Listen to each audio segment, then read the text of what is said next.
سکر دریائے سندھ کے مغربی کنارے کے ساتھ پاکستانی صوبہ سندھ کا ایک شہر ہے جو روہڑی کے تاریخی شہر سے براہ راست اس پار ہے۔ سکر کراچی اور حیدرآباد کے بعد سندھ کا تیسرا سب سے بڑا شہر ہے اور آبادی کے لحاظ سے پاکستان کا 14واں بڑا شہر ہے۔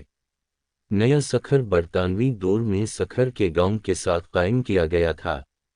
سکر کی پہاڑی بکر کے دریائی جزیرے پر پہاڑی کے ساتھ مل کر، جسے کبھی کبھی سندھ کا دروازہ سمجھا جاتا ہے، سکر کو سندھ کے اس پار روہڑی سے جوڑتا ہے اور دریا کو عبور کرنے والے پہلے پل میں سے ایک تھا۔ اس پل نے کراچی اور ملتان کے درمیان سفر کو آسان بنا دیا۔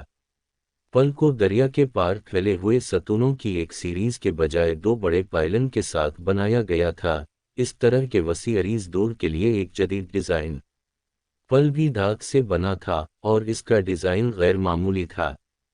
سکر بیراج پہلے لائٹ بیراج کہلاتا تھا، جو برطانوی راج کے تحت دریائے سندھ پر بنایا گیا تھا۔ دنیا کے سب سے بڑے آبپاشی کے نظام میں سے ایک کو کنٹرول کرتا ہے۔ اسے سر آرنلڈ مسٹو کے CIA نے ڈیزائن کیا تھا اور اسے 1923 اور 1932 کے درمیان سر چارلٹن ہیریسن کی مجموعی ہدایت پر بنایا گیا تھا۔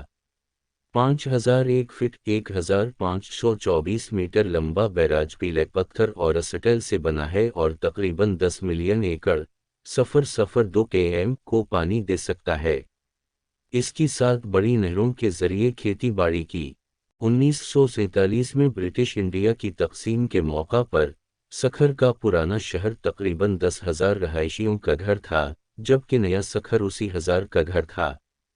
قیام پاکستان کے بعد شہر کی زیادہ تر ہندو آبادی ہندوستان کی طرف ہجرت کر گئی، حالانکہ سندھ کے بیشتر حصوں کی طرح سکر کو پنجاب اور بنگال میں ہونے والے وسیع فسادات کا سامنا نہیں کرنا پڑا۔ 1941 کی مردم شماری کے مطابق سکر کی تقریباً 70% آبادی ہندو تھی۔ تقسیم کے نتیجے میں یہ تعداد 1951 کی مردم شماری تک کم ہو کر 2% رہ گئی۔